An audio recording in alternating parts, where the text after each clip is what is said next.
إذا تريدون الدولمة قالب حبة حبة ذايبة لاجعة وحامضة سووها على طريقتي. حبايب ما أقدر أوصف لكم الطعم بس يجنن. شرط الدولمة الطيبة كل المكونات نثرمها بالإيد. البهارات نحتاج ملح وفلفل أسود. بهارات الدولمة إذا متوفرة عندكم ضيفوا، ما عندكم مو ضرورية. 4 ملاعق كبيرة معجون طماطة، كمية زينة من دبس الرمان، عصير ليمون طبيعي، ملعقة كوب قهوة تنطي طعم رهيب للدولمة.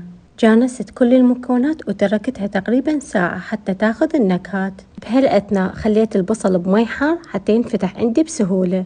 بقاع الجدن نخلي ليه مع زيت، السر اللي يخلي دولمتنا ترفة وأبد مو ناشفة.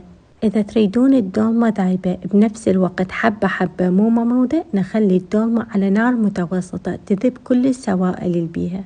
بعد ما تنشف نضيف هذا الصوص ونخليها على نار متوسطة ونسد الجدار. والف عافية.